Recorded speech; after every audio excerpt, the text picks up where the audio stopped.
Ya, saya ingat ini adalah janji kita pada episode sebelumnya. Saya hanya akan menjelaskan abduksi ini dalam konteks penalaran hukum, sehingga contoh-contohnya juga akan langsung terkait dengan penalaran hukum. Kata abduksi ini diambil dari kata abduction dalam bahasa Inggris yang bermakna penculikan. Kita nanti akan lihat bahwa dalam teknik abduksi ini ada yang kita culik, yaitu suatu proposisi normatif dari tempat lain untuk kita terapkan pada bangunan inferensi yang sedang kita buat pada kasus berbeda. Untuk jelasnya saya akan sampaikan suatu contoh. Ada seorang bernama Ali pada tahun 2000 menyewakan rumahnya kepada Badu untuk jangka waktu 5 tahun. Artinya sewanya berakhir tahun 2005. Karena membutuhkan uang, maka pada tahun 2001 Ali menjual rumah tersebut kepada Chandra. Rupanya Chandra ingin segera menempati rumah tersebut. Namun pada saat ini rumah itu masih disewa oleh Badu. Pertanyaannya adalah apakah perjanjian sewa menyewa antara Ali dan Badu menjadi batal karena rumah itu sudah dibeli oleh Chandra. Dalam akte perjanjian sewa menyewa antara Ali dan Badu kebetulan tidak ditemukan ada pengaturan demikian. Di dalam penalaran hukum tentu kita harus mencari informasi dulu di mana dapat ditemukan ketentuan yang mengatur hal ini jika tidak diperjanjikan. Oke, setelah kita mengidentifikasi konsep-konsepnya, yaitu ada sewa-menyewa, ada jual-beli, maka kita akhirnya temukan satu pasal di dalam Kitab Undang-Undang Hukum Perdata, yaitu pasal 1576 ayat 1. Pasal ini berbunyi, dengan dijualnya barang yang disewakan, suatu penyewaan yang dibuat sebelumnya tidaklah diputuskan, kecuali apabila ini telah diperjanjikan pada waktu menyewakan barang. Struktur norma dari pasal ini kurang bagus komposisinya. Hal ini dapat dimaklumi karena ketentuan tersebut diterjemahkan secara langsung dari bahasa Belanda. Struktur norma ini apabila ingin kita masukkan ke dalam silogisme yang baku, sebaiknya bisa kita strukturkan kembali terlebih dulu. Sehingga mana M, mana P, dan mana S-nya terlihat dengan jelas. Untuk menstrukturkan norma, kita harus pelajari baik-baik mana yang menjadi subjek norma, operator norma, objek norma, dan kondisi norma. Hal ini penting agar norma yang kita strukturkan itu tidak menyimpang dari makna tafsir yang paling mendasar, yaitu tafsir gramatikal atas ketentuan tersebut. Namun, sebaiknya saya tidak lari ke topik tentang struktur norma ini, karena hal ini agak panjang penjelasannya. Kita akan bahas nanti dalam episode tersendiri. Baik, singkat cerita, apabila kita mencoba memodifikasi ketentuan pasal ini, maka isinya kurang lebih dapat berbunyi sebagai berikut. Semua penyewaan atas suatu barang yang terlebih dulu ada sebelum barang itu dijual kepada pihak ketiga adalah hubungan hukum yang tetap berlaku, kecuali pada saat penyewaan telah diperjanjikan sebaliknya. Saya kira dengan modifikasi seperti itu, kita memenuhi syarat-syarat untuk menempatkannya dalam silogisme yang baku, dan maknanya juga tidak berbeda dengan apa yang sudah ditetapkan di pasal 1576 ayat 1 KUH Perdata. Dalam kasus ini, kondisi norma berupa kata-kata setelah kecuali tadi dapat kita sisihkan dulu, karena memang faktanya tidak ada perjanjian pengecualian itu. Dengan demikian, silogisme kategorisnya dapat dirumuskan sebagai berikut.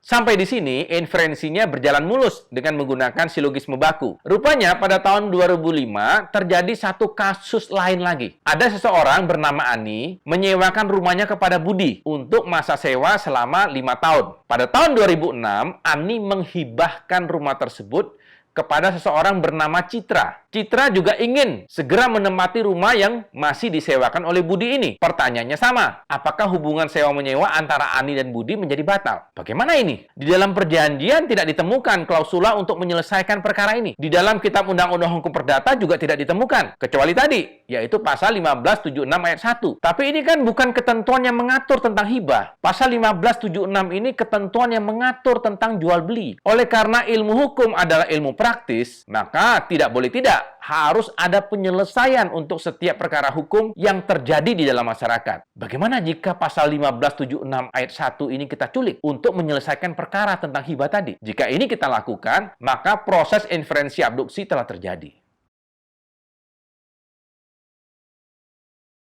Iya, saya tahu. Anda penasaran ya. Saya mengatakan pasal 1576 ayat 1 ini kita culik. Namun kita jangan terburu-buru untuk menerapkannya pada kasus kedua. Sebab ketentuan itu harus dimodifikasi terlebih dulu. Kita culik, lalu kita ubah agar nanti bisa diterapkan untuk kasus kedua.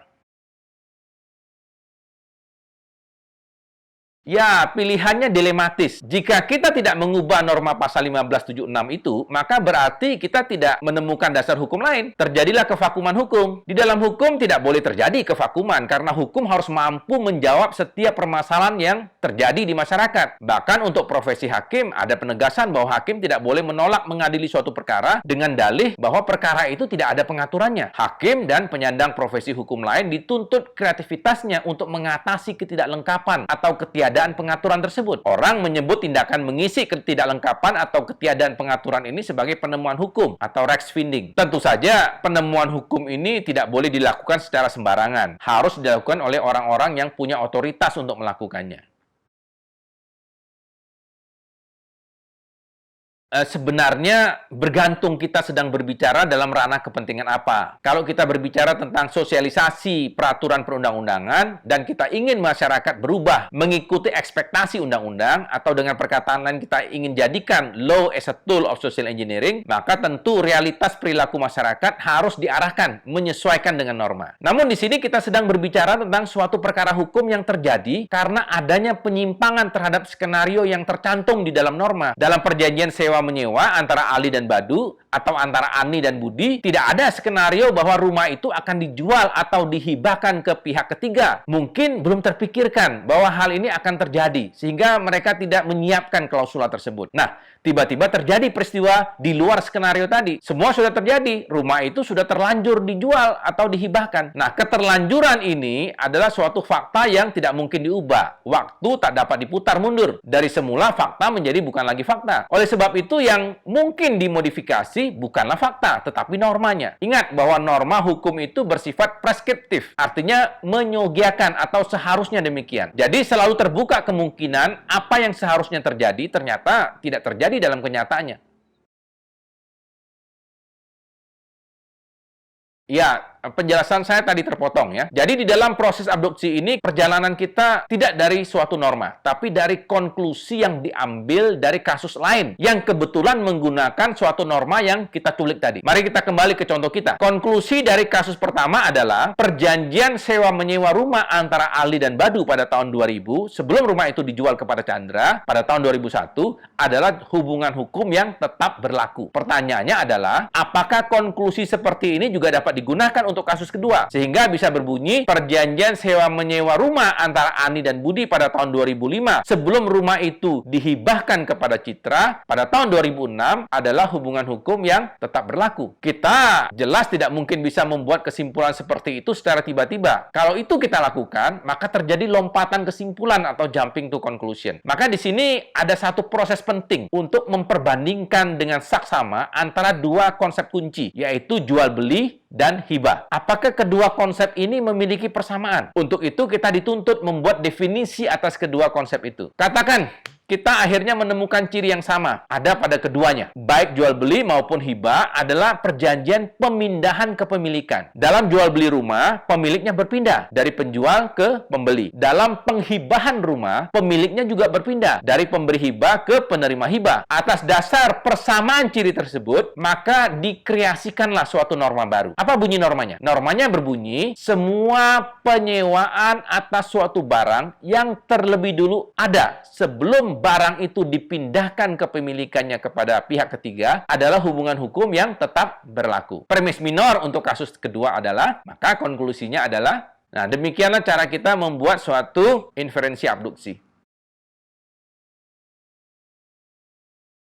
Tidak selalu demikian. Kebetulan saja contoh yang kita sampaikan menunjukkan hasil yang memperluas makna atas norma pasal 1576. Semula pasal ini hanya untuk kasus jual beli. Nah, sekarang untuk semua kasus pemindahan kepemilikan, termasuk tentu saja penghibahan. Proses abduksi ini bisa saja mempersempit makna atau membalikkan makna. Kita mengenal ini dengan berbagai istilah dalam konstruksi. Ada penyempitan hukum atau rechtsverfeining, ada argumentum a contrario misalnya, ya. Lagi-lagi hal ini akan kita bahas pada episode yang lain.